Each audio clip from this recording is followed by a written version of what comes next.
Hi, hi, hi. Escapretto, hi, hi.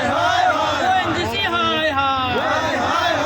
ক্ষতিগ্ৰস্ত পৰিয়ালক ক্ষতিপূৰণ দিব লাগিব। ONGC ক্ষতিগ্ৰস্ত পৰিয়ালক ক্ষতিপূৰণ দিব লাগিব। ONGC উন্নত চিকিৎসা প্ৰদান কৰিব লাগিব। শিৱসাগৰৰ ভটিয়াপাৰ বাৰিচুকত 147 নং ৰিগত যোৱা 7 দিনৰ পৰা অহৰহ গেছ নিৰ্গমন হৈ আছে আৰু এই গেছ ৰোধ কৰিবলৈ সক্ষম হোৱা নাই ONGC আৰু ONGC কৰ্তৃপক্ষই।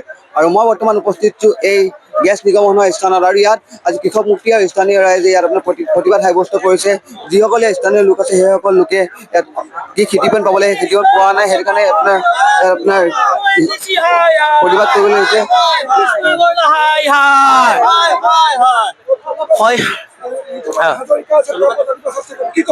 হয়, নিশ্চয়কৈ ক'ব লাগিব। যোৱা 12 তাৰিখৰ পৰা ইয়াত অহৰহ গেছ মানে নিৰ্গত হৈ আছে আৰু ইয়াৰ চাউণ্ড হৈ আছে। এই চাউণ্ডৰ পৰা ওচৰ চুবুৰীয়া মানুহ ইয়াত থাকিব নোৱাৰা অৱস্থা হৈছে। দৈনিক ইয়াত মানুহ অসুস্থত ভুগিছে। হাৰ্ট এটেক থকা মানুহ ইতিমধ্যে মৃত্যুমুখত পৰিছে। আৰু দ্বিতীয় কথাটো হ'ল যে যোৱাকালি ইয়াত 3গৰাকী মানুহ অসুস্থ হৈ পৰিছিল আৰু ONGC কৰ্তৃপক্ষই তেওঁলোকক এম্বুলেন্সৰ কোনো ব্যৱস্থা কৰি দিব পৰা নাই। ONGC কৰ্তৃপক্ষই কেৱল মাত্ৰ দায় হৰা মন্তব্য দি আছে। এটা কণী আৰু এটা ব্ৰেড দি পেলাই ৰাতিপুৱা মানুহখিনিক তেওঁলোকে ৰাম ঠগন দি আছে আৰু দুপৰীয়া তেওঁলোকে কেইটামান ভাত দিয়ে ৰাম ঠগন দি আছে। কিন্তু ইয়াৰ মানুহবিলাকৰ প্ৰশোধনবিলাক কি হৈছে, ইয়াৰ মানুহবিলাকৰ স্বাস্থ্যবিলাক কি হৈ আছে, আগতে ৰোগীয়া মানুহ যিবিলাক আছে তেওঁলোকৰ স্বাস্থ্যৰ অৱনতি ঘটিছে নেকি, এই ক্ষেত্ৰত কিন্তু তেওঁলোকে কোনো দায় কাণসাৰ দিয়া নাই।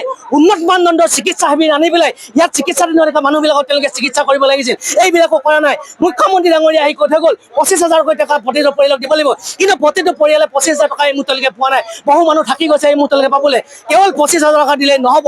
আৰু গোটেই কথাটো হ'ল যে এস্কেপেট্টো গোটেই কথা ডি গেট হোৱা এটা ৰিগ, এই ৰিগটো আগতো ইতিমধ্যে ব্ৰাছ হৈছে। যিহেতু এস্কেপেট্টোৰ মালিকে কৃষ্ণ আগৰৱালাই ল'ৰাবিলাকক কম পইচাত অনভিজ্ঞ কিছুমান ল'ৰাক তেওঁলোকে কটাই তৈলন খননৰ কাৰ্যত লগায় আৰু ONGC কৰ্তৃপক্ষক তেওঁলোকে মোটা অংকত কৃষ্ণ আগৰৱালাই দিয়ে। ইয়ালৈ মুখ্যমন্ত্ৰী ডাঙৰীয়া আহি গ'ল, ইয়ালৈ সকলো বিধায়ক আহি গ'ল, কিন্তু কৃষ্ণ আগৰৱালা নামৰ এই কালপিতটোৱে এই মুহূৰ্তলৈকে এই ভটিয়াপাৰা বাৰিচুকত তাইৰ ঘৰত বচিৰ হ'ব পৰা নাই। আচলতে কাৰ বলিয়ানত তেখেত বলিয়ান হৈ আছে, তেখেতৰ লগত ডাঙৰ মানুহ তেওঁলোকৰ জড়িত হৈ আছে। তেওঁ দাদাগিৰি দেখাবলৈ আহিছে নেকি অসমত আহি? গতিকে আমি দাবী জনাইছো কৃষ্ণ আগৰৱালা ইয়ালৈ আহিব লাগিব।